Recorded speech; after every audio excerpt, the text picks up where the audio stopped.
le dragon aux trois cornes.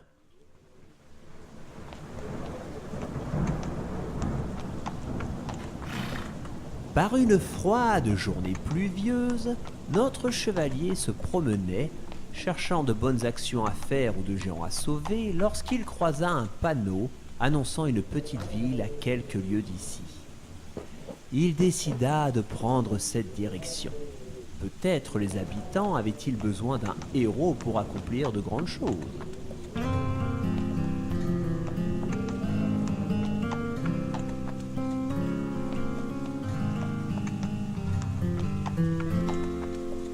En arrivant, il croisa une auberge dans laquelle il entra.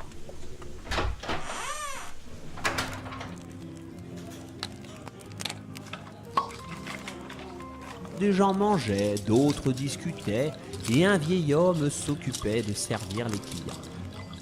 Le chevalier s'adressa à lui. « Bonjour, monsieur. Pourriez-vous m'indiquer le nom de ce village, s'il vous plaît ?»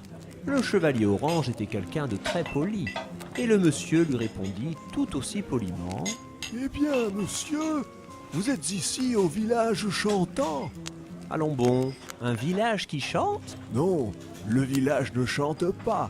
Mais tous les soirs, nous organisons une grande fête durant laquelle nous chantons en jouant de la musique. »« Ah, voilà une ville heureuse alors. Je suppose que vous n'avez pas besoin de mes services. »« Oh, détrompez-vous. Cela fait un mois que nous n'avons pas fait de musique. Pas loin du village se trouve une immense grotte. Dans cette grotte, nous entendons tous les soirs des rugissements énormes. Nous avons peur et nous n'osons plus faire de bruit. »« Et qu'y a-t-il dans cette grotte ?»« Le dragon aux trois cornes. » Lorsque le vieil homme prononça ce nom, tout le monde se tut. D'habitude, les dragons n'avaient qu'une seule corne. Si celui-ci en avait trois, il devait être monstrueux. Le chevalier décida d'aller lui-même s'occuper de la bête.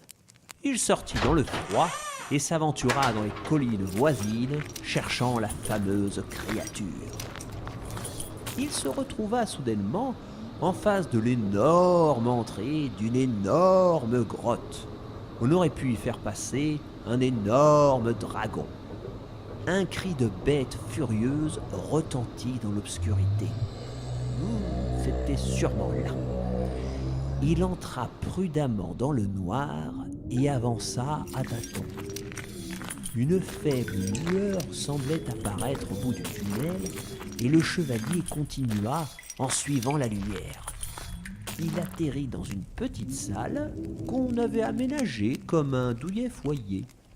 Une table et quelques modestes meubles occupaient les lieux, réchauffés par un feu de cheminée qui crépitait paisiblement. Soudain, une silhouette gigantesque apparut dans un rugissement effrayant. C'était le dragon aux trois cornes. N'écoutant que son courage, le chevalier orange se saisit de son épée et s'apprêtait à attaquer quand il entendit une voix s'adresser à lui. « Dis donc, il ne faut pas jouer avec les épées, tu vas te faire mal. » Personne d'autre que le héros n'était dans la grotte. Il comprit alors que c'était le dragon qui venait de lui parler. « Vous connaissez ma langue ?»« Bien sûr que je la connais. Ça fait 152 ans que je vis ici, tu sais. J'habitais dans une autre grotte avant, mais j'ai voulu déménager pour plus grand, et me voilà à côté d'un village affreux. » Et j'en viens justement, et ils m'ont dit avoir peur de vous. Ils ne peuvent même plus chanter. Encore heureux. La fête tous les soirs, jusqu'à tard dans la nuit, ça va pas, non? J'ai besoin de dormir, moi. Ils font tellement de bruit que j'ai dû me mettre un casque sur les oreilles. On dirait que j'ai trois cornes. Ah, je comprends. Je vais parler aux habitants du village. Le chevalier redescendit de la colline expliqua la situation et tout le monde se mit d'accord avec la grosse bête aux 3 cornes. Un soir, on faisait la fête à laquelle on invitait le gentil dragon, et un soir, tout le monde dormait. On remercia le chevalier orange qui avait osé bravement s'aventurer dans la grotte, et la vie reprit son cours paisiblement au village chantant.